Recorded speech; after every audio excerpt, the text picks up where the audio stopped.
எய்தவனை விட்டுட்டு அம்ப குறை சொன்ன மாதிரி பின்னால் இருந்து இவர்களை வேகப்படுத்தியவர்கள் யாரு அப்படிங்கிறது தெரியாத காரணத்தினால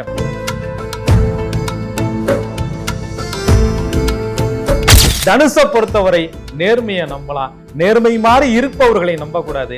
தனுசை பொறுத்தவரை உண்மையை நம்புவீங்க. ஒரு அம்புங்கிறது நேராத்தான் போய் பாயுமே தவிர அப்படி வளைஞ்சு நெளிஞ்சு அப்படிலாம் போக தெரியாது. தனுசு ராசிக்கு ஓப்பன் புக்.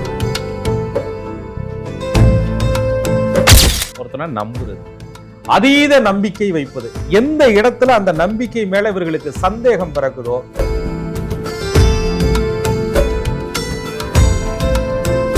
இந்த இடத்துல ஒரு பெருமை கிடைக்க போகுது, இந்த இடத்துல அவங்க ஸ்கோர் பண்ண போறாங்க, இந்த இடத்துல வாய்ப்புகளை சரியாக பயன்படுத்த போறாங்க அப்படின்னு சொல்லும் போது தனுசு ராசிக்காரங்க வீடு கட்டும் போதும் சரி, தனுசு ராசிக்காரங்க வீட்டுக்காக இடம் வாங்கும் போதும் சரி, தனுசு ராசிக்காரங்க வண்டி வாங்கினாலும் சரி, தனுசு ராசிக்காரர்கள் லௌகிக சுகங்களை அனுபவிக்க போகும்போதும் சரி, அவர்களுக்கு முகத்துக்கு நேரா பேசக்கூடிய சூழல் அவர்களுக்கு உருவாக்கிடுவாங்க. அப்படி உருவாகும் பொழுது இவர்கள் எதிரிகளை சம்பாதித்துக் கொள்கிறாங்க.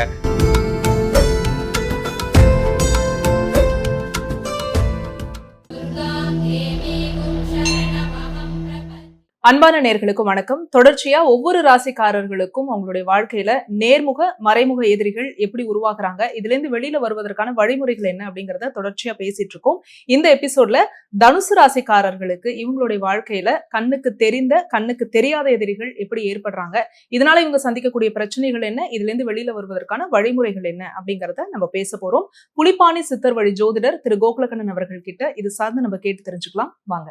வணக்கம் சார். வணக்கம். குரு வாழ்க, குருவே துணை. தனுசு ராசிக்காரர்களுக்கு இந்த எதிரிகள் அப்படிங்கறதே முதல்ல எப்படி உருவாக்குறாங்க? தனுசு ராசியை பொறுத்தவரை காலச்சக்கரத்திற்கு 9ஆம் இடம்னு சொல்லக்கூடிய பாக்கிய ராசி, அது புகழ் பெறும் ராசி அப்படின்னு சொல்லுவாங்க. ராசியாதிபதி குரு பகவானா வந்துடுறாரு. குரு பொதுவா தான் இருக்கும் இடத்தை விட பார்க்கக்கூடிய இடங்கள் எல்லாம் விருத்தி பண்ணுவார்.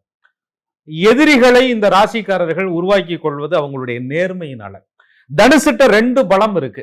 ஒண்ணு எதையுமே நேர்மையா பேசுறது, நேரா பேசுறது, உண்மையா பேசுறது, உறக்க பேசுறது, சத்தியமா பேசுறது. சாதுரியமாக தனுசு ராசிக்காரர்களுக்கு பேச தெரியாது. சத்தியம் பேசுற வாயினால சாதுரியமா பேசி காய் நகர்த்தி ஒதுங்கி போக தனுசு ராசிக்காரர்களால தெரியாது. நேர்மைதான் இவர்களுடைய பலம். உச்சபட்சமான அந்த தன்னம்பிக்கை தான் இவர்களுடைய ஆயுதம். பொதுவா தனுசு ராசிக்கு கொடுக்கப்பட்டதே வில் அம்புங்க. ஒரு அம்புங்கிறது நேராத்தான் போய் பாயுமே தவிர அப்படி வளைஞ்சு நெளிஞ்சு அப்படிலாம் போக தெரியாது. தனுசு ராசிக்கு ஓப்பன் புக். எல்லாமே ரொம்ப ஃப்ரீயா இருப்பாங்க. பாஸ்வேர்டு போட்டு மறைக்க தெரியாது. மனம் திறந்தவர்கள், மனதை வெளிப்படையாக வைத்தவர்கள், வெளிப்படையான மனதிற்கு சொந்தக்காரர்கள் அப்படின்னு சொல்லுவாங்க. ரொம்ப ஓப்பனா பேசுறதுனால, நேர்மையா பேசுறதுனால, உண்மையை சத்தம் போட்டு பேசுறதுனால, முகத்துக்கு நேரா பேசுறதுனால, வளைஞ்சு நெளிஞ்சு போய் பாய தெரியாததுனால, எய்தவனை விட்டுட்டு அம்ப குறை சொன்ன மாதிரி பின்னால் இருந்து இவர்களை வேகப்படுத்தியவர்கள் யாரு அப்படிங்கிறது தெரியாத காரணத்தினால தனுசு ராசிக்காரர்களுக்கு மறைமுக எதிரிகளும் அதிகம் உருவாவாங்க, நேரடியான எதிரிகளும் அதிகம் உருவாவாங்க. தனுசுக்கு காலச்சக்கரத்திற்கு ராசியாதிபதி அப்படின்னு சொல்லக்கூடியவர் குரு பகவானாக இருந்தாலும் 6ஆம் இடம் என்பது நேரடி எதிரிகளை சொல்லக்கூடிய இடம். 6க்கு அதிபதியா சுக்கிரன் வர்றாரு. அந்த சுக்கிரன் தானே 4ஆம் இடத்துல சுகஸ்தானத்துல தனுசு ராசிக்காரர்களுக்கு உச்சம் பெறுகிறார். தனுசு எங்க சுகத்தை அனுபவிக்குதோ, தனுசு எங்க வண்டி வீடு வாகனம் சொத்து பூமின்னு உருவாக்குதோ, தனுசு எங்க தன் தாய்க்கு தனக்கு சேவை செய்யக்கூடிய இடத்திற்கு புனிதமாக நினைக்கப்படுதோ, தனுசு எங்க தன்னுடைய ஆலயத்தை எழுப்புதோ, தனுசு எங்க தெய்வ காரியங்களை செய்யுதோ, தனுசுக்கு எங்க தெய்வ காரியங்கள்ல முன்னுரிமை கிடைக்குதோ, தனுசுக்கு எங்க பதவி கிடைக்குதோ, அந்த இடத்தில் எல்லாம் நேரடியான எதிரிகள் தனுசு ராசிக்காரங்களுக்கு உருவாங்க. தனுசு ராசிக்காரங்க வீடு கட்டும் போதும் சரி, தனுசு ராசிக்காரங்க வீட்டுக்காக இடம் வாங்கும் போதும் சரி, தனுசு ராசிக்காரங்க வண்டி வாங்கினாலும் சரி, தனுசு ராசிக்காரர்கள் லௌகிக சுகங்களை அனுபவிக்க போகும்போதும் சரி, அவர்களுக்கு தடைப்படுத்துவதற்குன்னே எதிரிகள் உருவாவாங்க. அந்த காலச்சக்கரத்திற்கு 6ஆம் இடத்து அதிபதினு சொல்லக்கூடிய சுக்கிரன் 10ஆம் இடத்துல தொழில் ஸ்தானத்துல நீச்சம் என்ற நிலையை தனுசு ராசிக்காரர்களுக்கு பெறார். 6க்கு அதிபதி 10ல போய் நீச்சம் பெற்றாலும் கூட அந்த வீட்டின் அதிபதி பலமா இருந்து நீச்ச பங்க ராஜயோகத்துல உட்கார்ந்து இருந்தாங்க அப்படின்னு சொன்னா, எதிர்த்து எதிரிகள் முன்னாடி வாழ்ந்து எதிரிகள் இருக்கும் போதுதான் தனுசு ராசிக்காரர்களுக்கு ஒரு வேகமே பிறக்கும். அந்த எதிரி கண்ணு முன்னாடிதான் தனுசு ராசிக்காரர்களுக்கு வாழ வேண்டும் என்ற எண்ணமே உருவாகும். எதிரி கண்ணு முன்னாடிதான் தனுசு ராசிக்காரர்கள் வாழ வேண்டிய நிர்பந்தம் உருவாகும். ஆக நிர்பந்தத்தால எதிரி உருவாகி அந்த நிர்பந்தத்தினாலேயே எதிரிகளை சந்திக்கக்கூடிய குணம் என்பது தனுசு ராசிக்காரர்களுக்கு உண்டு. ஆக தனுஷை பொறுத்தவரையும் நேரடி எதிரியை விட நீங்க மறைமுகமாவே இருந்து எதுங்கய்யா, அதுதான் தனுசு ராசிக்காரர்களுக்கு பலத்தை சேர்க்குமே தவிர, அதுதான் தனுசு ராசிக்காரர்களுக்கு உயர்வை தருமே தவிர, நேரடியா எதிர்க்கிறவனெல்லாம் தனுசு ராசிக்காரர்கள் ஒரு பொருட்டாக நினைப்பதில்லை. நீ மறைமுகமாகவே இருந்து காய் நகர்த்து, அதை எதிர்கொள்ளக்கூடிய ஆற்றல் தனுசுக்கு உண்டுங்கிறதுனால தனுசுக்கு நேர்முக எதிரிகளை விட மறைமுக எதிரிகள் தான் அதிகம் இருப்பாங்க. தனுசு ராசிக்காரர்களுக்கு இந்த நேரடி எதிரி, அதாவது கண்ணுக்கு தெரிந்த எதிரிகள் எப்படி உருவாக்குறாங்க? தனுசு ராசிக்காரர்களை பொறுத்தவரை ஒரு இலக்கு, ஒரு குறிக்கோள், அம்பு தனக்கு கொடுக்கப்பட்ட பாதையை நோக்கி அப்படியே போயிட்டே இருக்கு. அது மாதிரி இவர்களுக்கு வாழ்க்கையில ஒரு எண்ண ஓட்டம் என்பது இருக்கும். அதை நோக்கி அவங்க பயணப்பட்டுக்கிட்டே இருக்கிறாங்க. சுதந்திர பிரியர்கள் அப்படின்னு சொல்லுவாங்க. தனுசு ராசிக்காரர்களை பொறுத்தவரை அவர்கள் கட்டுப்படுத்தக்கூடிய சக்தி, இவங்களை கட்டுப்படுத்த முடியல, இவங்களை நம்ம திசைக்கு திருப்ப முடியல, இவர்களுடைய சுதந்திரத்துல நம்ம போய் இருக்க முடியல அப்படின்னு நினைக்கும் போது அந்த இடத்திலே தனுசு ராசிக்காரர்கள் அவர்களுடைய கட்டுப்பாடுக்கு கட்டுப்படாத காரணத்தினால இவர்களுக்கு நேரடி எதிரிகள் உருவாகுறாங்க. ஆறுக்கதிபதி என்று சொல்லக்கூடிய சுக்கிரனுடைய நட்சத்திரமே ராசி மேல இருக்குங்க. தனுசு ராசிக்காரர்களை பொறுத்தவரை அவர்களுடைய கட்டுப்படுத்தக்கூடிய சக்தி, எமோஷனலா அவங்கள பிளாக்மெயில் பண்றது, நீங்க இல்லைன்னா நாங்க இல்லைன்னு சொல்றது, இந்த மாதிரி ஆட்களை ஃபர்ஸ்ட் இறக்கப்படக்கூடிய காரணத்தினால இறக்கப்பட்டு அவர்களை ஏற்றுக்கொள்ளக்கூடிய பக்குவம் தனுசு ராசிக்கு இருப்பதனால அவர்களே ஒரு கட்டத்திற்கு தனுசு ராசிக்காரர்களுக்கு எதிரியாக மாறுவாங்க. தனுசு ராசிக்காரர்களுக்கு புகழ் பாக்கியம் என்று சொல்லக்கூடிய 9ஆம் இடத்துல ஆறுக்கதிபதினு சொல்லக்கூடிய சுக்கிரனுடைய நட்சத்திரம் பூர நட்சத்திரம் 4 பாதங்களும் இருக்கிறதுனால தனுசுக்கு ஒரு புகழ் கிடைக்குது. இந்த இடத்துல ஒரு பெருமை கிடைக்க போகுது. இந்த இடத்துல அவங்க ஸ்கோர் பண்ண போறாங்க. இந்த இடத்துல வாய்ப்புகளை சரியாக பயன்படுத்த போறாங்க அப்படின்னு சொல்லும் போது எப்படி இவனை காலவாரி விடலாம், எப்படி இவனை தடுத்து நிறுத்தலாம், எப்படி இவனை செயல்பட விடாமல் முடக்கலாம், ஒரு பெண்ணாக இருந்து இவ்வளவு சக்தி மிக்கவர்களாக எப்படி இவங்களால வர முடியுது, எப்படி இவர்களுடைய கட்டுப்பாட்டை எல்லாம் மீறி உடைத்து இருந்து இவர்களுக்கான சுதந்திரத்தை வாழ்வாதாரத்தை தனுசு ராசிக்காரர்களால தக்க வைக்க முடியுது, எப்படி யார் பேச்சையும் கேட்காதவங்க நினைச்சோம் அடங்காம போயிருவாங்கன்னு நினைச்சோம், நம்மளை விட உயர்ந்து நிக்கிறாங்களே அப்படிங்கிற இந்த உயர்வு எப்படி இவங்களுக்கு கிடைக்குதுன்னு எதிரிக்கு தோணும் போது மட்டும்தான் தனுசு ராசிக்காரர்களுக்கு பொறுத்து கொள்ள முடியாத காரணத்தினால மற்றவர்கள் இவர்களுக்கு எதிரியாக மாறி விடுறாங்க. அதை விட இன்னொரு நுட்பம் என்னன்னு கேட்டீங்கன்னா, அந்த தனுசு ராசிக்கு ஆறுக்கதிபதினு சொல்லக்கூடிய அந்த சுக்கிரனுடைய நட்சத்திரம் பரணி நட்சத்திரம் 4 பாதங்களும் மேசத்திலே செவ்வாய் வீட்டுல பூர்வ புண்ணிய வீட்டுல இருக்கு. ஒரு பூர்வ புண்ணியத்துல நிலை நிறுத்தலாம்னு நினைக்கும் போது, அந்த சொத்தை அனுபவிக்கலாம்னு நினைக்கும் போது, அந்த சொத்தை பாக பிரிவினை செய்யலாம்னு நினைக்கும் போது, அந்த இடத்துல ஒரு ஆலயம் எழுப்பலாம்னு நினைக்கும் போது உடன் பங்காளிகளே தனுசு ராசிக்காரர்களுக்கு நேரடி எதிரியாக வந்து விடுவாங்க. இரத்த உறவுகளே தனுசு ராசிக்காரர்களுக்கு நேரடி எதிரியாக மாறிடுவாங்க. அத்தை மாம இந்த சுக்கிரன் சம்பந்தப்பட்ட உறவுகள் எல்லாமே பாத்தீங்கன்னா, புதன் என்பது மாமனை குறிக்கும், சுக்கிரன் என்பது அத்தையை குறிக்கும். இரண்டுமே தனுசுக்கு பாதக கிரகமாக எதிரி கிரகமாக வருவதனால இந்த உறவுக்காரர்கள் கூட கண்ணுக்கு தெரிந்த எதிரிகளாக தனுசு ராசிக்காரர்களுக்கு ஒரு கட்டத்துல உருவாயிருவாங்க. அதை விட தனுசு ராசிக்காரர்களுக்கு திருமண பந்தத்திற்கு பிறகு, அது பெண்ணாக இருந்தாலும் ஆணாக இருந்தாலும், கொஞ்சி குழாவி பழகியவர்கள் கூட இவர்களுடைய வளர்ச்சி பொறுக்காமல் கண்ணுக்கு தெரிந்த எதிரிகளாக தனுசு ராசிக்காரவங்களுக்கு உருவாயிருவாங்க. தனுசு ராசிக்காரர்களுக்கு கண்ணுக்கு தெரிந்த எதிரிகளை பத்தி சொன்னீங்க. கண்ணுக்கு தெரியாத மறைமுக எதிரிகள் எப்படி உருவாக்குறாங்க சார்? தனுசு ராசிக்காரர்களுக்கு 6ஆம் இடத்தை நம்ம நேர்முகமான எதிரி அப்படின்னு சொல்றோம். அதை ருணரோக சத்ருபாவகன்னு சொல்றோம்.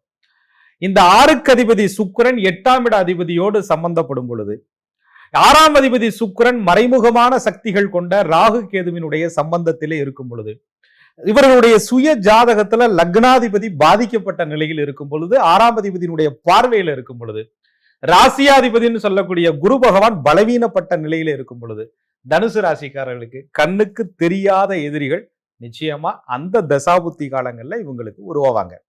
தனுசு ராசிக்காரர்களுடைய வளர்ச்சியை அவர்கள் கெடுப்பார்கள். தனுசு ராசிக்காரர்களுடைய முன்னேற்றத்தை அவங்க தடுப்பாங்க மறைமுகமாக.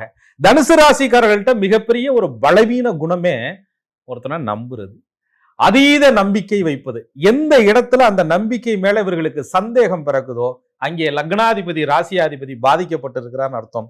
அவர் உணர்த்தினாலும் கூட நம்பிக்கை வைத்தவர்கள் விஷயத்துல அவநம்பிக்கை வைக்காத காரணத்தினால அவர்கள் துரோகம் பண்ணும் பொழுது, அவங்க மறைமுகமாக இவர்களை எதிர்க்கும் பொழுது, இவர்களுடைய வளர்ச்சியை தடுக்கும் பொழுது, இது மறைமுக சக்தியாக தனுசு ராசிக்காரர்களுக்கு அந்த பர்டிகுலரா ராகு பகவானுடைய ஆதிக்கம் சுய ஜாதகத்துல தோஷப்பட்ட நிலையில இருக்கும் பொழுது மறைமுக சக்திகள் இவங்களை ஆட்டி படைப்பாங்க. அது சக்தியை ஜீரோ பண்றத தனுஷோட குணமே தவிர அந்த சக்தி வளர்ப்பது என்பது தனுஷோட குணம் கிடையாது. ஏன்னா காலச்சக்கரத்திற்கு 9ஆம் இடம் என்று சொல்லக்கூடிய தெய்வீக அம்சத்தினுடைய குருவினுடைய சக்தி அந்த மாயா சக்தியை விட பன்மடங்கு பெருசு. அந்த சக்தி இவர்கள்ட்ட இருக்கிறதுனால மறைமுக எதிரிகளை தனுசு ராசிக்காரர்கள் தன்னுடைய இறை பலத்தால் தன்னுடைய தெய்வ பலத்தால தவிடுபடி ஆக்கிடுவாங்க. அதற்கு சுய ஜாதகத்துல சில அமைப்புகள் துணை நிற்கும். எல்லோருக்கும் ஒரு விதமான பரிகாரம் வழிபாடுகள் என்பது பொருந்தாது. குரு பகவானுக்கு எத்தனையோ ஆலயங்கள் இருந்தாலும் கூட தனுசு ராசிக்காரர்கள் அவர்களுடைய சுய லக்னப்படி அந்த குருவை வழிபாடு செய்யும் பொழுது மறைமுக சக்தி எதிரிகள்ல இருந்து 100% அவங்க வெளியில வருவாங்க. தனுசு ராசிக்காரவங்க முகத்துக்கு நேரா பேசிடுவாங்க, பட்டுன்னு சொல்லிடுவாங்க. முகத்துக்கு நேரா பேசக்கூடிய சூழல் அவர்களுக்கு உருவாக்கிடுவாங்க. அப்படி உருவாகும் பொழுது இவர்கள் எதிரிகளை சம்பாதித்துக் கொள்கிறாங்க. அந்த எதிரிகளால சில துன்பத்துக்கு தனுசு ராசிக்காரர்கள் ஆட்பட்டாலும் கூட குறிப்பிட்ட ஓரை காலங்கள்ல அந்த ஆலயத்துல போய் நின்று வழிபாடு செய்யும் பொழுது மற்றவங்களாம் நிறைய தானம் தர்மங்கள் கொடை அதெல்லாம் கொடுத்தாலும் கூட இயற்கையிலேயே தனுசு என்பது 9 கூடிய பாக்கியம், தான தர்மங்கள் இயற்கையிலேயே செய்த புண்ணிய பிறப்பினால பிறந்த ராசிங்கிறதுனால இவங்க இறைவனை சரணாகதி அடைந்தாலே பர்டிகுலரான தனக்குரிய ஆலயத்துக்கு போனாலே மறைமுக எதிரிகள்ல இருந்து நிச்சயம் வெளியில வர முடியும். சார், தனுசு ராசிக்காரர்களுக்கு இந்த மறைமுக எதிரிகள் ஏற்படுவதற்கான அந்த தருணம் அப்படிங்கிறது எப்போ, அதே மாதிரி இவங்க ஏற்படுத்தக்கூடிய தாக்கம் என்ன? தனுசு ராசிக்காரர்களை பொறுத்தவரைங்க கோபத்துல ஒரு வார்த்தையை பேசிடுவாங்க. அந்த ஒரு வார்த்தை என்பது பலவிதமான பிரச்சனைகளை உருவாக்கும். கோபத்துல பேசின வார்த்தையை தனுசு ராசிக்காரர்கள் மறந்துடுவாங்க. இவங்க மறந்துட்டாங்கிறதுக்காக எதிரி மறப்பாங்களா? அந்த வார்த்தையை கேட்டவர்கள் மறப்பாங்களா? ஆக தனுசு ராசிக்காரர்கள் கோபத்தில் பேசிய வார்த்தைகளால் மறைமுக எதிரிகள் அவங்களுக்கு உருவாயிடுறாங்க. அந்த மறைமுக எதிரிகள் மறைமுகமாகவே சூழ்ச்சி பண்றாங்க. இருந்தாலும் தனுசு ராசிக்காரர்கள் இவங்க நம்மளை மீறி போயிட மாட்டாங்க, நம்மளை எதிர்த்துற மாட்டாங்கன்னு நினைச்சுக்கிட்டு திரும்ப அவங்க தப்பு பண்ணலன்னு நினைச்சுக்கிட்டு அவங்க யோகியமானவர்கள் நினைச்சுக்கிட்டு அவர்கள் உண்மையானவர்கள் நினைச்சுக்கிட்டு கூடவே கூட்டிட்டு திரிகிற காரணத்தினால தனுசு ராசிக்காரர்கள் மறைமுக எதிரிகள் யார் என்று அடையாளம் தெரிந்தும் அவர்களை வென்றலாம், அவங்க ஒன்றும் பண்ணிட மாட்டாங்க, அவங்க ஒன்றும் செய்ய முடியாதுங்கிற அதீத நம்பிக்கையினால மறைமுக எதிரிகளை கூடவே வச்சுக்கிட்டு திரிவாங்க. இது பின்னாடி இவர்களுக்கு மிகப்பெரிய வினையை கொடுக்கும். ஆக தனுசை பொறுத்தவரை நம்பலாம், எதிரியை நம்பக்கூடாது. தனுசை பொறுத்தவரை நேர்மையை நம்பலாம், நேர்மை மாதிரி இருப்பவர்களை நம்பக்கூடாது. தனுசை பொறுத்தவரை உண்மையை நம்புவீங்க, உண்மை மாதிரி சொல்றவனை சேர்த்து நம்புறீங்க. அதுதான் தனுசுக்கு பலவீனமே தவிர அந்த ஒரு தன்மையை தனுசு ராசிக்காரர்கள் மாற்றிக்கொண்டால் அந்த எதிரியை வெல்லும் தருணம் இறையருளால அவரவர்களுடைய ஜாதகத்தின்படி தானாகவே அமையும். தனுசு ராசிக்காரர்களுக்கு இந்த நேர்முக எதிரியோ மறைமுக எதிரியோ இதுல இருந்து வெளியில வர்றதுக்கு வழிபாடு இருக்குன்னு சொல்லியிருக்கீங்க. இருந்தாலும் சுய ஜாதகமும் லக்னமும் முக்கியமா சார்? நிச்சயமா. அதாவதுங்க ராசிக்கு 6ஆம் அதிபதியை நம்ம சொல்லிடுறோம் சுக்கிர பகவான் அப்படின்னு. லக்னத்திற்கு 6ஆம் அதிபதி யாரு? மேஷ லக்னம் 6ஆம் அதிபதி புதனா வருவார், ரிஷப லக்னம் 6க்கு அதிபதி சுக்கிரனா வருவார், மிதுன லக்னம் 6க்கு அதிபதி செவ்வாய் வருவார். ஆக லக்னத்திற்கு 6ஆம் அதிபதி என் நிலையில் இருக்கிறார். நம்ம உனக்கு தேடி போயிட்டு இருப்போம், அது ஒரு வேலையை மறைமுகமா செஞ்சுக்கிட்டு இருக்கோம். அது ராகு கேது தொடர்புகள்லாம் இருக்கும்போது தீய சக்திகள் கடுமையா வேலை பார்க்கும். அந்த நேரத்துலதான் தனுசு ராசிக்காரர்களுடைய நேர்மைக்கு சோதனை வரும். தனுசு ராசிக்காரர்களை பொறுத்தவரையும் நேர்மை என்பது அவர்களுடைய பலவீனம் அல்ல, நேர்மை என்பது தனுசு ராசிக்காரர்களுடைய அடையாளம்ங்க. தனுசு ராசிக்காரங்க தெரியாம தப்பு செய்யலாம், ஆனா ஒருபோதும் துரோகம் செய்ய மாட்டாங்க. தெரியாம செஞ்ச தப்புக்கு 1000 முறை மன்னிப்பு கேட்பாங்க. தெரிந்தே செய்த தவறுக்கு 1000 முறை மன்னிப்பு கேட்டாலும் மன்னிக்க மாட்டாங்க. ஆக தனுசினுடைய பலம் என்பது நேர்மை, தனுசினுடைய பலவீனம் என்பது அதீத நேர்மை. இத தனுசு ராசிக்காரர்கள் இருக்கிற காரணத்தினாலதான் அதீதமான எதிரிகளை அவர்கள் சம்பாதிக்க வேண்டிய சூழல், நேர்மைக்கு சோதனை அமையக்கூடிய சூழல் தனுசு ராசிக்காரர்களுக்கு மறைமுக எதிரிகளால் பாதிப்பு ஏற்படக்கூடிய ஒரு சூழல் உருவாகும். அதுல இருந்து ஜெயிக்கிறதுக்கு, அதுல இருந்து வெற்றி பெறுவதற்கு பார்ட் 2ல முறையான இறை வழிபாடுகளை நம்ம தனுசு ராசி நேயர்களுக்கு சொல்லலாம். தனுசு ராசிக்காரர்களுக்கு இந்த நேர்முக மறைமுக எதிரிகள் எந்த தருணத்துல என்ன காரணத்தினால உருவாக்குறாங்க, அதுல இருந்து வெளியில வருவதற்கான வழிமுறைகள் சொல்லியிருக்கீங்க சார். இருந்தாலும் கூட சூக்ஷ்ம பரிகாரம் நம்ம பேசணும் அப்படின்னு சொல்லியிருக்கீங்க. பார்ட் 2ல விரைவிலேயே பேசலாம். தொடர்ச்சி அடுத்த ராசியான மகர ராசிக்காரர்களுக்கு எதிரிகள் எதனால ஏற்படுறாங்க அப்படிங்கறத பேசலாம். மிக்க நன்றி. மிக்க நன்றி. குரு வாழ்க, குருவே துணை. என்ன நேயர்களே, தனுசு ராசியில பிறந்த நீங்க உங்களுடைய வாழ்க்கையில நேர்முக மற்றும் மறைமுக எதிரிகளை எப்படி எதிர்கொள்றீங்க, என்னென்ன பிரச்சனைகளை சந்திக்கிறீங்க, இதுல இருந்து வெளியில வருவதற்கான வழிமுறைகள் வழிமுறைகள் என்ன அப்படிங்கறத இந்த எபிசோட்ல நீங்க கேட்டு தெரிஞ்சுட்டு இருந்திருப்பீங்க. இதே மாதிரியான வீடியோஸ் ஒவ்வொரு ராசிக்காரர்களுக்கும் நம்ம சேனல்ல பேசிட்டு இருக்கோம். தொடர்ச்சியா அப்லோட் செய்யப்பட்டுட்டே இருக்கு. இது எல்லாமே உங்களுடைய யூடியூப் நோட்டிபிகேஷன்ல ஆட்டோமேட்டிக்கா வரணும் அப்படின்னா நீங்க செய்ய வேண்டியது ஆஸ்ட்ராலஜர் கோகுலக்கண்ணன் யூடியூப் சேனலை உடனடியா சப்ஸ்கிரைப் பண்ணிக்கோங்க. பக்கத்துல இருக்கக்கூடிய பெல் ஐக்கானை மறக்காம கிளிக் பண்ணிடுங்க. இந்த வீடியோவை நீங்க பார்த்ததற்கு மிக்க நன்றி.